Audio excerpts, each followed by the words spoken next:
Bonjour Jean-Pierre.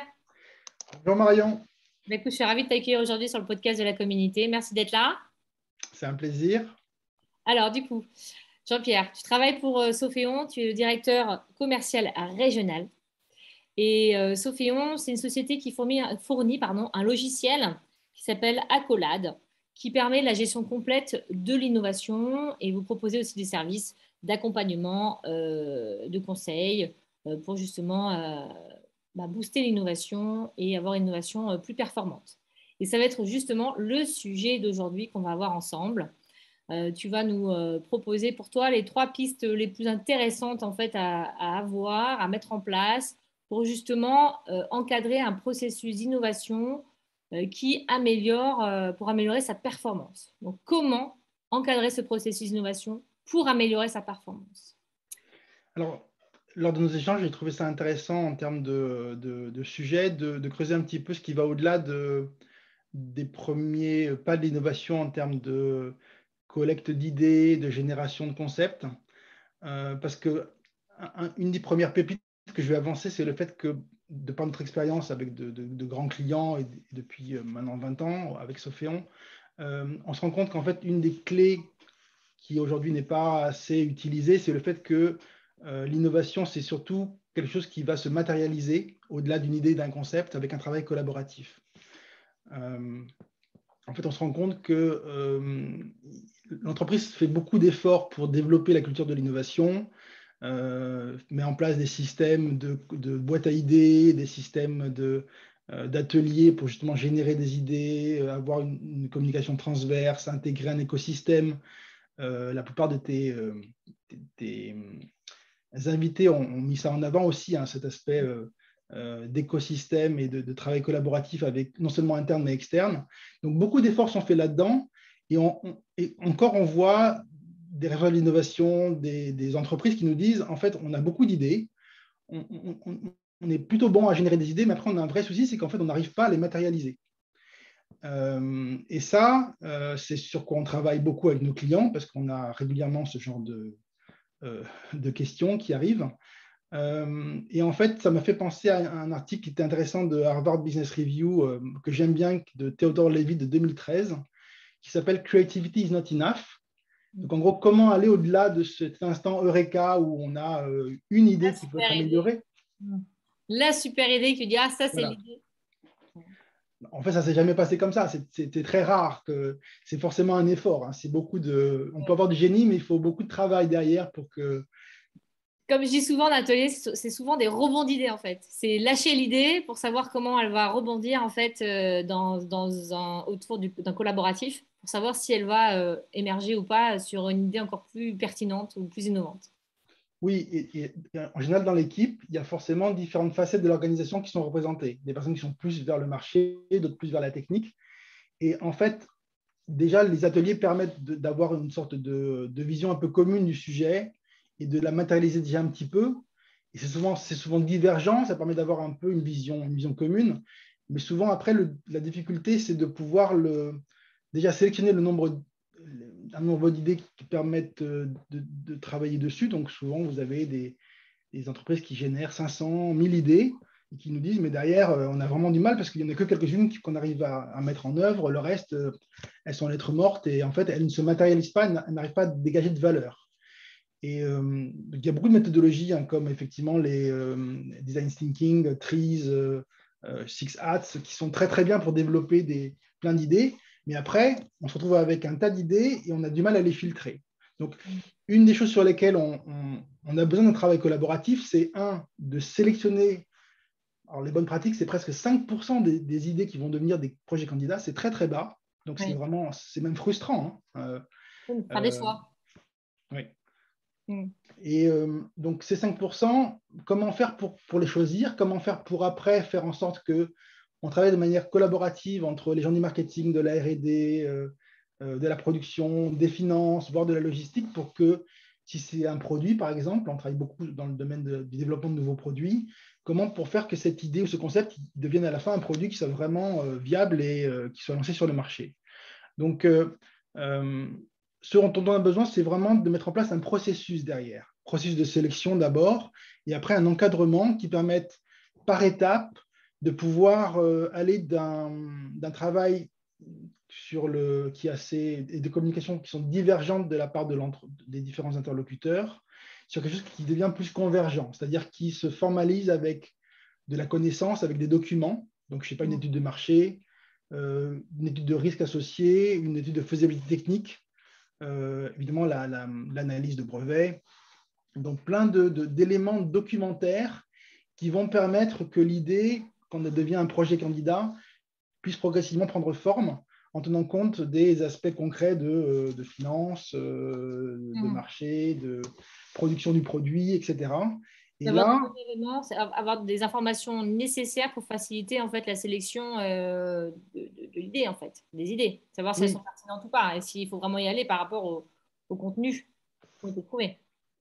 Oui, par rapport à l'objectif de l'entreprise, parce que sans doute l'idée, elle est peut-être très bien, mais elle n'est pas en phase avec un besoin marché aujourd'hui ou par rapport à la stratégie de l'entreprise et son alignement avec la stratégie. Donc, l'idée peut être viable ou pas maintenant, et il faut savoir la filtrer pour qu'elle aille vraiment dans le sens de ce où veut aller l'entreprise. Ça, c'est la première chose. Et le fait d'avoir cet aspect collaboratif, ça permet que l'idée mature, que le projet se matérialise, mais surtout, ça commence à répondre à des exigences plus financières, plus marché, plus techniques que l'entreprise. Et ça permet d'avoir des points de décision où là, tout le monde avance ensemble. Et en fait, comme on avance ensemble, on avance plus vite par des prises de décision. Et surtout, ça permet de réduire les risques et d'arriver sur le marché plus vite. Donc, en gros, à la fin, le développement produit ou l'innovation arrive plus rapidement sur le marché parce qu'il n'y a pas on va dire, un faux rythme entre les différents acteurs. Ouais. Il y a un système de décision qui est clair avec qui va prendre la décision et à quel moment. Et ça, c'est vraiment ce qui permet d'aller plus vite aussi dans la matérialisation de l'innovation. On a clairement des clients qui vont gagner classiquement 30% sur le temps de mise sur le marché parce que justement, ils sont alignés, ils écartent assez facilement. Enfin, c'est toujours difficile de dire non à un projet, mais ils écartent assez facilement certains projets parce qu'ils ont moins de valeur ou ils sont moins en phase avec les besoins ou parce que le besoin est là, mais techniquement, ça ne marche pas. Et donc, mieux vaut les écarter le plus tôt possible pour justement dédier les ressources et les équipes, les faire travailler sur les projets qui vont vraiment apporter de la valeur. La valeur, la pertinence, tout à fait. Donc, si je comprends bien, c'est de faire un travail collaboratif, c'est vraiment favoriser en fait les différences d'opinion, aussi d'expertise dans un travail collaboratif et de travailler ensemble de diverger sur des idées pour pouvoir amener de l'innovation, mais ensuite d'avoir un processus en fait avec des critères de sélection qui soient vraiment adaptés aussi et corrélés en fait à l'entreprise pour que ce soit vraiment pertinent et qui permettent d'avancer plus rapidement dans la sélection. Est-ce que c'est ça? Ça. Et le fait d'avoir un processus qui soit établi, compris par tout le monde, donc partagé, parce qu'il faut jouer le jeu, quoi. Moi, j'ai une super idée, j'ai un super projet, mais il ne passe pas le premier filtre, je suis un peu déçu. Donc, il faut que je sache déjà que la règle, elle est là, en fait. C'est ça. Si, Tout est dans le cadre. Souvent, comme je dis, tout est dans le cadre, comme on le présente. Voilà. Et un des aspects aussi, c'est le fait que l'innovation, donc, c'est une création de valeur. Oui. Et cette valeur, elle sort d'une connaissance qui est travaillée, qui est échangée. Donc, l'aspect documentaire associé, l'aspect gestion de la connaissance associée, il est vraiment très important parce que ça permet de garder les bonnes idées qui seront peut-être bonnes pour demain, mais pas pour aujourd'hui. Donc, aussi de recycler des idées, de les améliorer, de les faire rebondir. Donc, ça, c'est aussi important dans le processus. Donc, il y a à la fois une automatisation, on va dire, de ce processus pour aller plus vite. Il y a une sorte de capacité de l'organisation à engranger de la connaissance pour avoir des matériaux qui vont peut-être servir demain. C'est intéressant. Donc justement, après, comment on fait une fois qu'on a bien fait ce travail collaboratif, de sélection, et on a aussi valorisé, on a donné de la valeur à chaque idée pour voir si elles étaient vraiment pertinentes et si elles étaient sélectionnées. Comment on va faire pour justement augmenter cette valeur? Alors après, la valeur, ça peut dire beaucoup de choses. Ça peut être une valeur financière si on vend des produits, donc un chiffre d'affaires associé, mais ça peut être aussi, j'ai une nouvelle ère d'expansion de mon entreprise sur des secteurs de marché qui n'étaient pas encore actifs.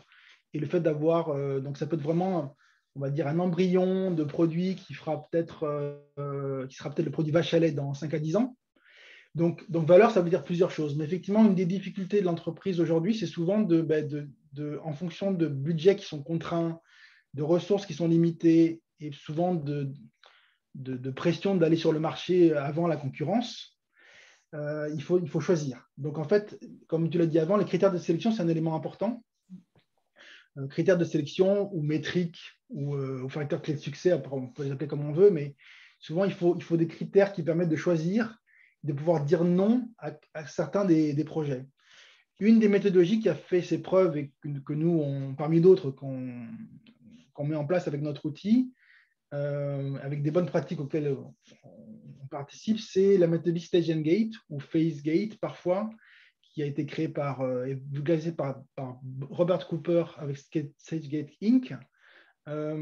Et cette méthodologie Stage and Gate, en fait, elle a l'avantage justement d'avoir des points de décision régulièrement dans le processus, depuis les premières idées jusqu'à la formation d'un concept, le fait que financièrement il soit viable, qu'après on puisse développer ce concept en un produit, qu'on inclut évidemment les consommateurs là-dedans et qu'après on aille vers le marché avec toute la logistique associée. Ce processus-là, StageGate, il a fait ses preuves parce qu'il permet que l'entreprise dise à certains moments, là, cette idée, ce projet, ce produit, il n'est pas assez mûr pour aller à la phase d'après. Je préfère ne pas mettre l'argent là-dessus maintenant et mettre l'argent justement sur des produits qui auront un plus grand impact, une plus grosse valeur ajoutée. Donc parfois les métriques, ça va être, alors c'est connu par les gens qui gèrent les projets, ça va être de la valeur actualisée nette, ce projet plutôt qu'un autre. C'est un aliment marché, un aliment stratégique, voire un chiffre d'affaires. Et le fait d'avoir des décideurs qui savent dire non et qui savent réallouer les ressources et les budgets aux projets les plus innovants qui auront le plus d'impact, c'est vraiment ce qui va faire la différence à la fin. En anglais, on utilise beaucoup le terme fewer, bigger, better. C'est qu'en fait, d'avoir peut-être moins de projets, mais ils vont être plus gros, ils vont être plus ambitieux, ils auront plus de chances de succès à la fin. Donc, c'est vraiment arriver à être un peu dur avec soi-même en disant on évite des rénovations de produits ou des choses qui ne vont pas changer la face du monde et qui vont donner un petit peu d'argent frais, mais qui ne vont pas faire vivre l'entreprise à long terme. Et aussi, ça va privilégier justement ces futures vaches à lait ou ces produits phares de demain qui, si on ne leur fait pas de place, ne vont pas grossir, quoi.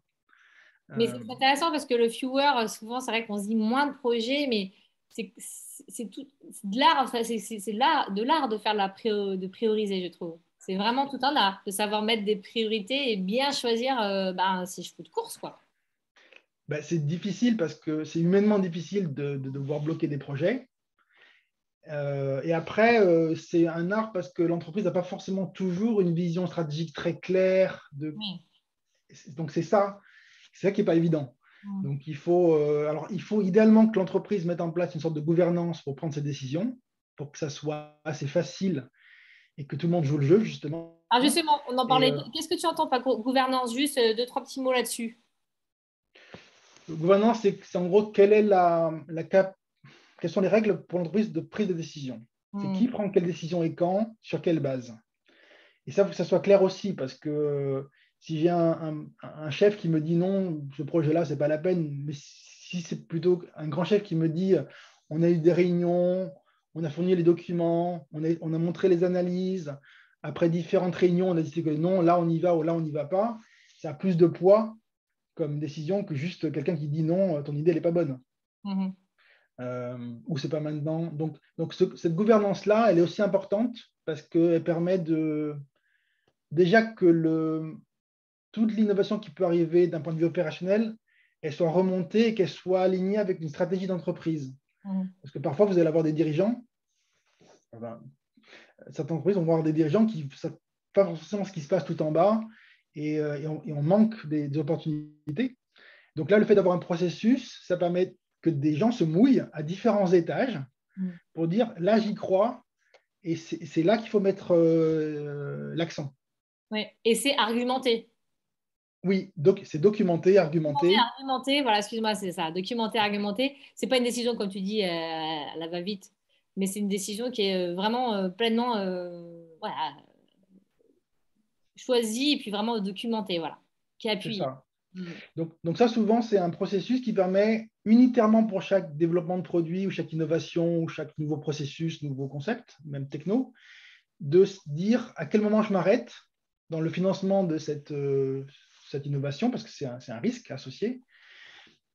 Et il y a aussi un deuxième niveau de réflexion qui n'est pas uniquement le projet unitaire, mais un portefeuille de projets. Donc, je vais avoir différents produits qui sont très bien, mais comme je ne peux pas tout faire, il faut que je choisisse aussi là-dedans. Donc, en fait, comment je sélectionne lesquels vont avoir le financement ou les ressources de mes responsables clés, voilà, pour vraiment devenir concrète. Et ça, la gestion d'un portefeuille avec une priorisation dans le portefeuille également des ressources par rapport à certaines métriques, c'est aussi peut-être quelque chose qui n'est pas facile pour les entreprises. Donc, ça demande certaines métriques clés. Hein, ça demande d'être en réponse à une stratégie. Mais on voit nos clients, classiquement, ils font des revues de portefeuille à peu près tous les ans au minimum, souvent tous les 6 mois, de plus en plus tous les 3 mois. Et maintenant, donc dans tout ce qui est cosmétique, ça peut être effectivement tous les 3 mois.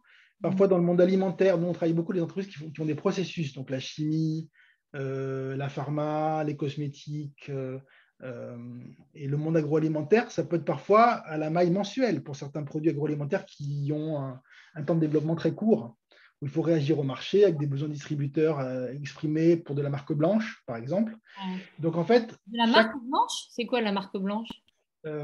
c'est le fait que tu ne mets pas ton produit sur le marché avec le nom Alpha, mais ça va être un produit Carrefour, Leclerc, Intermarché.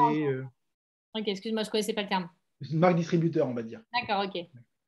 Euh, donc ça, par exemple, ça peut être aussi quelque chose qui demande de réagir très vite et d'avoir une innovation qui corresponde à un besoin à un instant T. Donc, on est loin d'une innovation complexe, mais pour dire que prioriser un projet ou une innovation, c'est pas facile. Et quand on sait le faire, ça peut effectivement permettre de faire grossir la valeur générale du portefeuille. On a des clients qui ont monté leur valeur en termes de portefeuille de 100 à 500%. C'est génial. Alors, qu'est-ce que tu veux dire vraiment par gain de valeur de portefeuille, d'idées d'innovation, de projets d'innovation? Alors souvent, les métriques, c'est très commercial. Hein. Ça va être effectivement soit un chiffre d'affaires ou une marge, comme ça peut D'accord. être de la valeur actualisée nette. C'est vraiment ce que va rapporter en fait ce portefeuille de produits derrière. D'accord. Et donc, si je choisis les bons candidats, je peux faire même des scénarios pour ça, ça va me permettre de sélectionner vraiment ceux sur lesquels je veux mettre des efforts, Mhm. euh, accepter un certain risque Mhm. pour après avoir des résultats plus importants. Mhm. Ah, c'est intéressant. Et d'aller plus vite. Et d'aller plus vite, parce que si je fais des choix, en fait, je libère, Du temps. je vais plus vite, donc je libère des équipes plus tôt, j'arrive sur mon marché plus tôt, Mhm. et je libère des ressources pour travailler sur des projets plus intéressants. Mhm. Ouais. D'où de la performance. Voilà.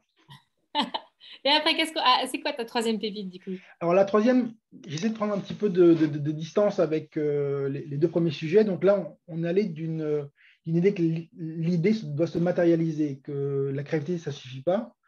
Le second aspect, on a vu que c'était essentiellement sur le fait de pouvoir amener de la valeur par de la priorisation. La troisième aspect, c'est que souvent les entreprises ont du mal à voir à long terme. Donc en fait, l'idée d'avoir une innovation qui se planifie, donc l'innovation se planifie, c'est un sujet assez intéressant, c'est que on répond à des besoins d'aujourd'hui, mais on essaie de répondre à des besoins d'après-demain.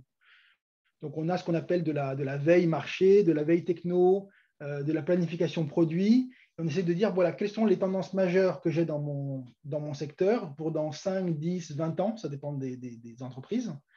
Et en fonction de cette stratégie d'entreprise, de là où je veux aller, avec un équilibre parfois stratégique entre des types de produits, des catégories de marché, je dis voilà, dans 5, 10, 15 ans, voilà où en sera mon marché, voilà quels sont les estimatifs de besoins, voilà les aspects réglementaires. Et par rapport à ça, je vais me caler pour planifier également mes produits à réaliser pour satisfaire ces différents marchés. Et derrière, je dois aussi planifier les technologies dont j'aurai besoin pour réaliser ces produits, pour les développer. Donc tout ça, c'est lié. Mhm. Alors, ça répond souvent à un engagement pluriannuel des entreprises en termes de budget. Donc, c'est un peu comme l'amour. Il y a l'amour, il y a l'épreuve d'amour. Il y a l'innovation et il y a les fonds qu'on peut mettre pour innover. Ça. Donc là, c'est pas, je prévois des fonds qui vont me permettre de développer certains types de produits ou d'idées et justement que ça puisse se matérialiser et de laisser la chance à certaines petites idées qui aujourd'hui ne pèsent pas grand-chose, mais qui pour demain sont vraiment très importantes. Donc ça se planifie, c'est ça Mhm. l'idée. Ouais, c'est hyper intéressant. Et je te fais aligner avec ce que tu dis. Je pense que c'est comme un peu un sportif de haut niveau. Il faut savoir faire ses gammes dans l'innovation. C'est-à-dire qu'il faut s'entraîner et pas perdre des idées. Au contraire, savoir, comme tu as dit, faire un travail collaboratif où il faut justement aller chercher la source d'inspiration avec différentes expertises. Et un moment pour diverger et créer. Ensuite, à un moment donné, il va falloir mettre des critères de sélection parce que voilà, il faut savoir aussi sélectionner par rapport à l'alignement de la stratégie et la vision de l'entreprise. Mettre des priorités, c'est dur, mais il faut savoir choisir. Et planifier, planifier, planifier, planifier, et pour pouvoir justement accompagner cette innovation et être performant dans son innovation. Parce que comme tu dis, la créativité, c'est pas assez. Il faut savoir faire ses bons choix, faire les bons choix, mettre les bonnes énergies et bonnes ressources et les talents au bon endroit. Voilà. C'est ça. Et après, un des concepts, c'est que si on prévoit, qu'on est un peu proactif, Mm. souvent on a une visibilité qui est un peu meilleure que la concurrence parce qu'on commence à anticiper des besoins. Et surtout, ça se gère parfois au niveau des décisions de portefeuille et d'investissement. Si on voit un peu long terme, on peut dire, si jamais j'ai un problème ou j'ai un changement majeur dans mon secteur, donc on a eu le cas du Covid il n'y a pas longtemps, là on a des événements Super. guerriers en Ukraine qui vont avoir un impact important sur la consommation des ménages, par exemple. Ça, si on le prévoit, ça permet d'adapter les idées et l'innovation qu'on est en train de mettre en place maintenant pour 2, 3, 5 ans. Donc, si on arrive à avoir cette, on va dire, connexion entre mes besoins clients, les produits que je veux mettre sur le marché et les technologies que je vais utiliser, si on a un changement en termes de marché ou un changement en termes de rupture technologique, je peux avoir une organisation qui est agile au sein de l'entreprise Mhm. pour changer de braquet et m'adapter justement aux évolutions et aux changements. Plus Donc, le rapidement. fait d'avoir une traçabilité d'une stratégie qui parfois est seulement dans un PowerPoint ou un document Word ou dans un plan annuel stratégique, si je le rends, on va dire, dynamique et traçable, ce qui est le cas du road mapping dans l'innovation, ça va permettre de réactif et de dire voilà, ben, si ce projet-là, il n'aboutit pas techniquement, ben, mon produit, je ne peux pas le faire à tel coût. Il ne sera pas bon pour tel marché qui, demain, va me demander d'avoir des prix peut-être inférieurs de 15%. Donc voilà, en gros, c'est un peu l'idée. Donc l'innovation, elle doit être adaptative, on va dire. Elle doit être flexible par rapport à des réalités concrètes. C'est ça. Et savoir, il faut savoir l'encadrer. C'est intéressant justement d'encadrer, de savoir comment encadrer son processus d'innovation. Merci beaucoup pour ce partage, du coup, Jean-Pierre. Comment on fait si on veut te contacter, toi ou Sophéon? Alors, je pense que tu mettras nos références effectivement sur le site. Donc, nous, Sophéon, un des moyens, c'est de nous joindre via notre site internet. On a un site Sophéon en français, sopheom.com. On a également un site anglais avec beaucoup de matériel. On a des cas d'études avec des clients dans la cosmétique. Alors, on a des grands clients hein, comme des Beiersdorf, des Procter Gamble, des Benefit Cosmetics, par exemple, pour ne citer que, mais beaucoup d'autres dans d'autres grands domaines. Donc, on peut aller voir sur le site, nous contacter par ce biais-là, ou autrement, aller voir également des vidéos d'intérêt sur ce site pour en savoir un petit peu plus. Après, je mettrai mon email. On peut me joindre directement par email, évidemment. Et je serai ravi de répondre à des sollicitations ou des questions que la communauté aurait. Ok. Ou sur LinkedIn, donc Jean-Pierre Lipini. Tout à fait. C'est une autre voie. Super. Écoute, en tout cas, merci beaucoup. Et puis, je te dis à bientôt. Ben, merci à toi, Marion. C'était un plaisir d'échanger sur ce sujet-là qui est passionnant. À bientôt. À bientôt. Au revoir. Au revoir.